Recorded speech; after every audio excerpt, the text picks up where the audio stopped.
Hey y'all, my name's Merritt. Welcome back to my channel.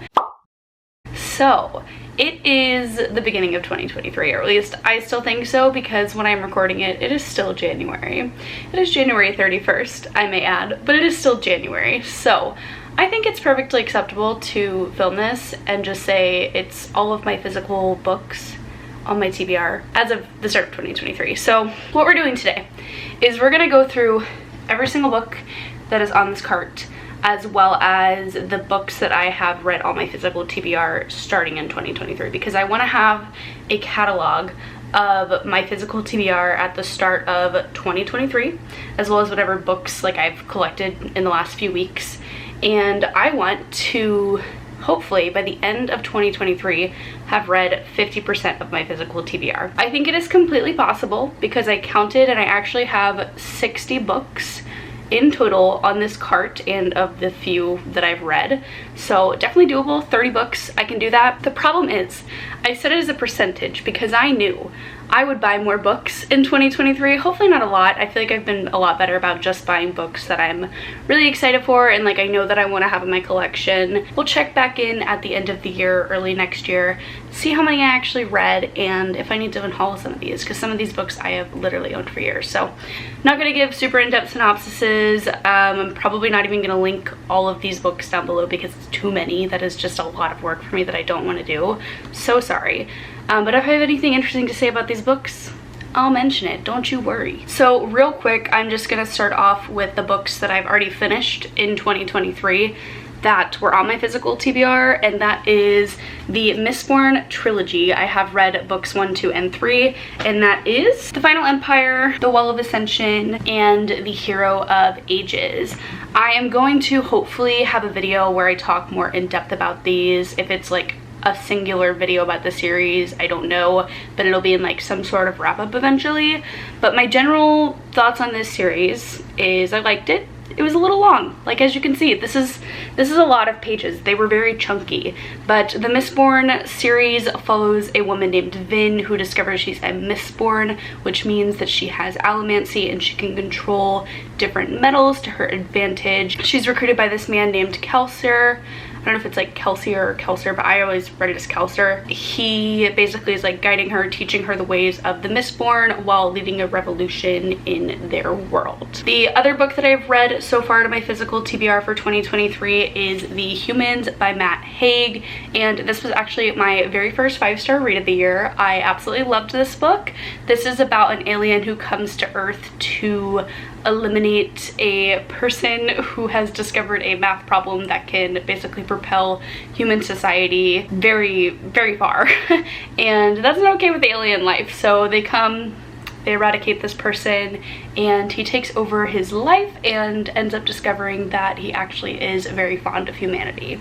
This book just really touched my heart, and again, I'll talk more about it in a wrap-up of some sort, but definitely love this one and I'm super glad that I read it. Now getting to the 56 books that I own that I have not read. I'll go ahead and just start with my most recent purchase, which was Chain of Thorns by Cassandra Clare. A reading vlog is coming soon of this, hopefully, if it's not already posted. I'm literally going to start this right after I finish filming this video, but this is the newest Shadowhunters book and I'm so excited about it. I also bought 2 other books today while I was out purchasing Chain of Thorns, so listen, I'm not perfect. And one of them was We Were Restless Things, and this one just sounded like really interesting. Of course it sounded interesting, I mean, why else would I have bought it? But this one just sounded really cool. It's about a girl who died in a lake that didn't exist, so she drowned, but there was no water, and that just sounded enticing, so I'm excited about this one. And then I also bought Extasia, I'm not quite sure how to say this one, but the reason I got this is because it's by Claire Legrand, who I love. She's the author of the Fairyborn series, so it was bargain priced, and I knew I wanted to read this eventually, so I was like, you know, why not? I'm just gonna go ahead and get it. That way, whenever I do want to read it, it's on deck. Now we're getting to like some older titles. I mean, there's really no organization to this video. I'm literally just gonna go shelf by shelf and break it down to you. But this next book is Britt Murray Was Here. I have started this one. I listened to about 60% of the audiobook, but my library took it away from me before I finished, and I don't remember where I was in the book, so I'm probably just gonna restart this one. But I also might not even read this. I might just unhaul it because, quite frankly, I wasn't enjoying it a lot. I was kind of checked out listening to the audiobook, but I love Frederick Bachman, so I definitely want to try and finish this. Next book on my physical TBR is the Serpent'S Curse. This is the fourth book in the fourth book. This is the third book. The fourth book just came out. This is the third book in the Last Magician series, which follows a thief named Esta who travels back in time to steal a magical artifact. And I just haven't gotten to this one because it's so long. I've talked about that a million times on my channel. I'm not going to bore you with the details anymore. Then I got Firekeeper's Daughter, and I got this from Book of the Month because I had a credit, but I was also thinking about doing a video where I read the YA Reese Witherspoon book titles, and this is one of them. I did read every single Reese Witherspoon book club pick in 2020, and I really like doing that video, and it's one of my most popular videos on my channel, so I know you guys like it as well. I would like to do some sort of new rendition of that, but doing it with like the 2022 book seemed overwhelming because it's 12 books and I just don't read that much anymore, so I don't want to dedicate all my content to that, but I think there's only like 6 of the Reese YA titles. Next we have Our Violent Ends. This is the sequel to These Violent Delights, a YA fantasy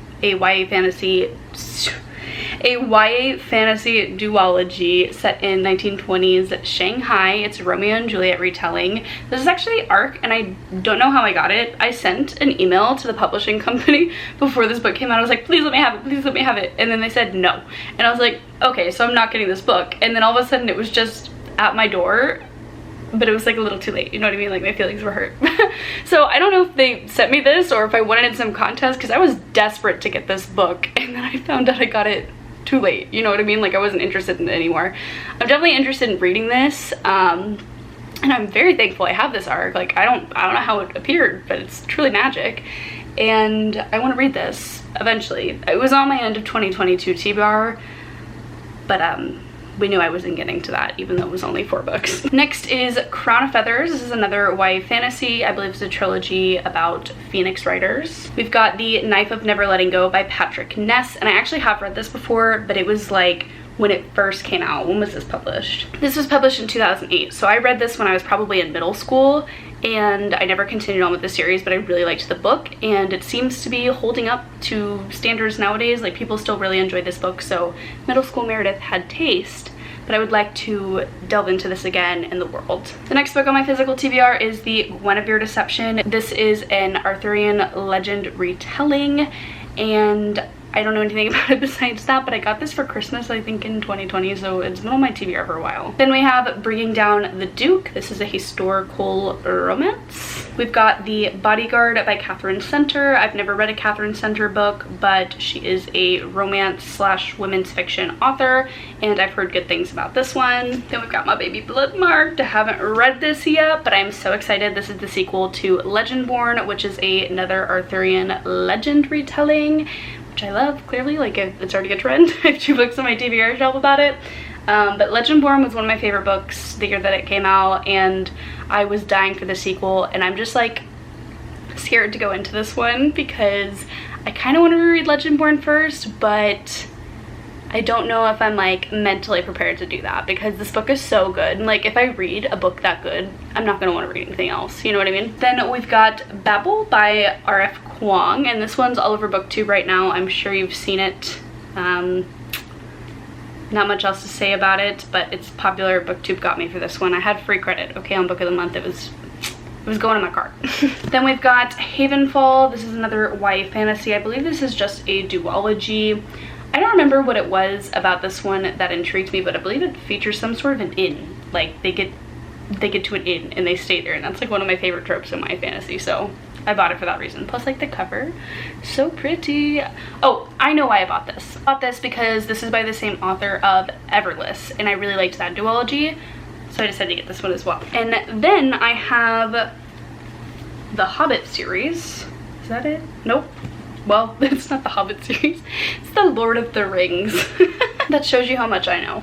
But I have the Hobbit, I have the Fellowship of the Ring, and then I have The Two Towers. Honestly, I probably will unhaul these at some point if I don't get to them in 2023, but these have just like never interested me, and I don't really want to read them. I feel like I should because they're very like classic fantasy, and now that I've read some more adult fantasy, I feel like this is one I should go back and like read, but I just don't know if I have interest to. We'll see. Got No Words by Meg Cabot. I don't know anything about this except it's a romance, and she wrote Avalon High, so I obviously had to support my girl. I have Cold the Night, Fast the Wolves, and this is another YA fantasy. This is an ARC again. I don't know how I received this.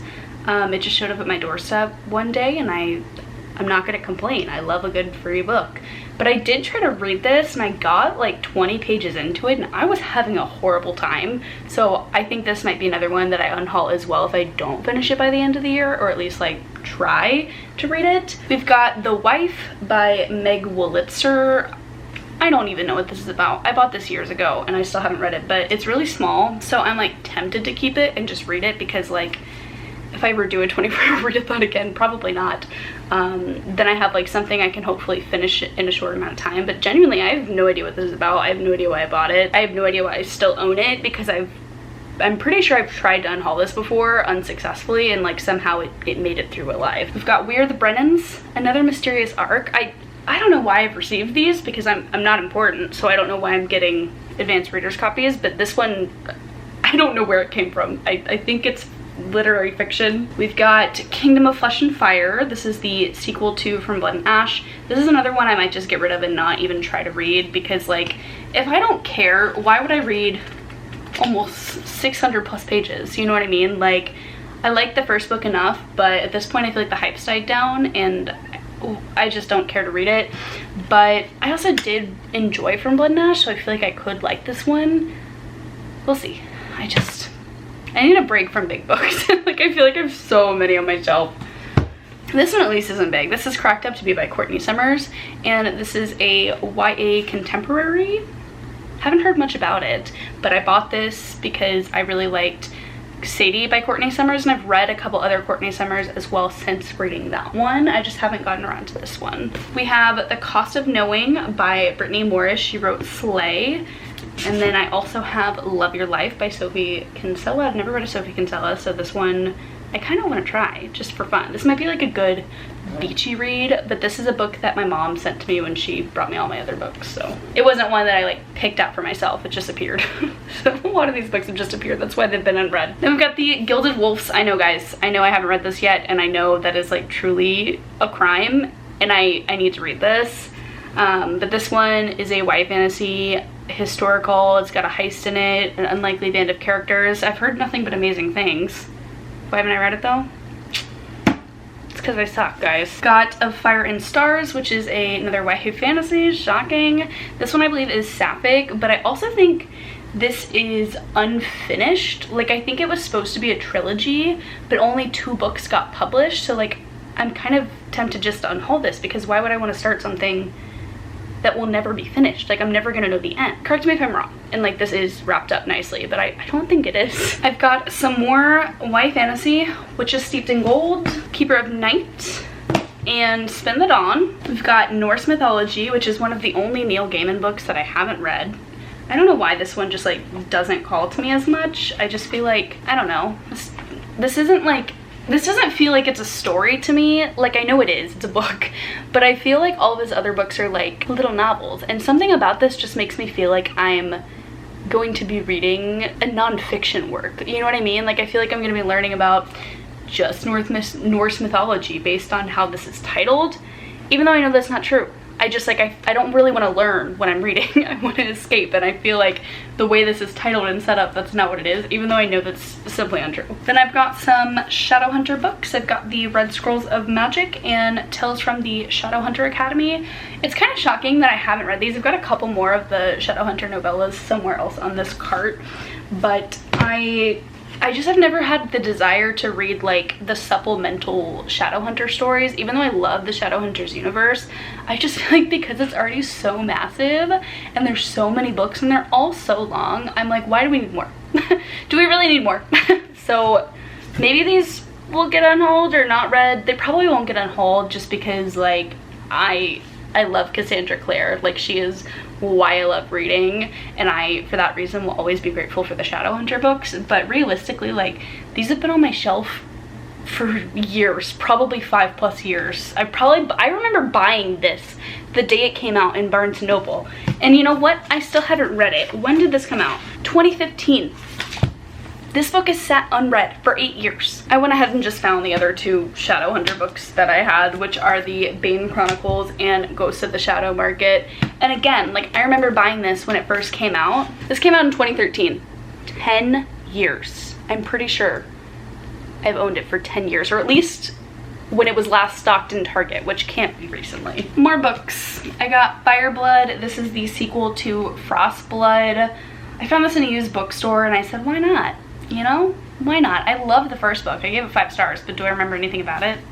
No. Got The Breakdown by B.A. Paris. This is an adult thriller. Dream Country, YA fantasy. This is another arc that was sent to me. Each of Us a Desert by Mark Oshiro, who wrote Anger is a Gift. This was in a little free library. Save the Date by Morgan Matson. Who knows why I own this? This is literally, like, out of all the books in this pile, this one doesn't make any sense. Why do I own this? Why? Why did I buy this? This was a waste of money. No shade to Morgan Matson. It's just, I don't think I'm ever gonna read this. And it's signed. Like, the only reason I bought this was, I remember it was $1 at a thrift store. I was like, an autographed hardcover book by an author my friends love? Absolutely. Like, that's a no-brainer. But at the same time, it's like, when am I ever gonna read this? Probably never. Maybe I'll get in like a weird mood during the summer and I'll want to read this, but like, probably not. Next, we've got The Wedding Party, which is one I have literally put my bookmark in like 100 times and then taken out because I didn't even start it, but it was always my plan to start it. But this is a romance by Jasmine Guillory, who's a very popular romance author. Like, very happy she's getting her bag, but the few books that I've read by her have just not done it for me. I don't know if I'm gonna love this one, but we'll try it probably one day, maybe in a few more years. Then I've got a River Enchanted. I just had a book of the month credit. I heard this was great, and also like the cover. Are you kidding me? I think Carrie from Carrie Can Read recommended this. I could be completely wrong, but I think she talked about it one day and I was like, I'm sold. And then I bought it. We're down to like the last shelf, which is good at least. But now I just have piles and piles of books around me and I can't move. We've got more fantasy from Book of the Month, because why not? Like, if I have free credits, why not use them, right? I got A Sky Without Stars. This is a YA fantasy and she's a chunker. Don't know anything about this, but I love me a good YA fantasy. And then I got Ariadne? I want to say Adrian, but that is not right. I'm so sorry. I don't know. This is an adult fantasy and it just says sister, lover, traitor, hero. Then I got Ready Player One, which I've actually never read, but I've seen the movie, and this one is about a video game named Oasis that I believe the main character explores, and I should know what this is. This is like a modern day classic. This is about a boy named Wade who goes into the Oasis, which is like a virtual reality sphere, and competes in a treasure hunt to get a prize. Then we've got The Secret History by Donna Tartt. This is your classic dark academia book, and I just haven't read it. I'll probably wait till like next fall to get to this one, but she will be read one day. We've got The Lost Apothecary, which I've heard great things about. That's a literary fiction slash fantasy, I believe, maybe. An Absolutely Remarkable Thing, which is by Hank Green. He's a very popular YouTuber, and this one is science fiction, and I believe it has robots. We've got The Great Alone by Kristen Hanna, and I think this one is about Alaska. This one's probably gonna be very heavy because that's typically what Kristen Hanna books are. I read The Nightingale, and that one was very, very heavy, so I'm sure this one's going to be similar, but I know this is a lot of people's favorite book by her, so hopefully she'll be good. We've got Watching You by Lisa Jewell. I've read a couple Lisa Jewells, have had no success, so tell me why I own this one. The world may never know, but this is a thriller, and it looks like the rest of the books are all fantasy. We've got Spinning Silver, and I've heard a lot of good things about Naomi Novik's work, so I'm excited to dive into this series. Is it a series? Maybe a standalone? I've got Heartless by Marissa Meyer, and this is a Queen of Hearts retelling, and my friend Emily from Emily Reads Books actually talked about this, and I believe it was her favorite YA fantasy books of 2022, and she's got me like reinterested in this book because she mentioned a lot of tropes and stuff that I like, so I might read this one fairly soon. We've got Descendant of the Crane, which is a standalone YA fantasy. We love to see it. I love very low commitment fantasy novels. I love a good standalone or duology. We've got Foul Lady Fortune by Chloe Gong, which I do want to read. It's very pretty. I like the pink, but this is a spin-off of the These Violent Delights series, so I need to finish Our Violent Ends before I can get into this one. And then the very last book on my physical TBR is Wings of Ebony. This is another YA fantasy that sounded super good, so I picked it up. You can't see it, but there are 1, 2, 3, 4, 5 stacks of books around me, and they literally come up to like my shoulders. Here, I can lean on them for you. I know it's only 60, which like comparatively I feel like that's not that bad. I know there are some people on YouTube who have hundreds of physical TBR books, which like I don't have a problem with that, but like personally I'm overwhelmed by 60, so I can only imagine how some of y'all feel when you have hundreds of books on your physical TBR. So I'm feeling pretty good. I feel like I can definitely accomplish reading at least half of these, and if I don't read the other half by the end of 2023, I definitely am going to consider an unhaul, maybe like just swapping them out with books in little free libraries. Like, I know I spent my money on these books, and realistically I want to read them and enjoy them, but I know that might not happen just because like some of these I've had for so long, and your reading tastes evolve, you just change as a person, and there's no way like a book that I bought 10 years ago is going to necessarily hold up to my reading taste today. Like I've grown a lot in 10 years. Thank you guys so much for watching. If you've made it this far, let me know how many books you have on your physical TBR. I would love to know. Do you have any personal goals to read through your backlist, read through your physical TBR? If so, what are they? I would love to know. Am I being realistic with myself? Am I being unrealistic? Do you guys think I can read 30 of these by the end of 2023? That's saying if I don't buy any more. So that's 30 without buying more books. Thank you guys so much for watching. I'm really happy you spent this time with me. Don't forget to like this video if you liked it, comment down below, and I will see you guys in my next video. Bye y'all!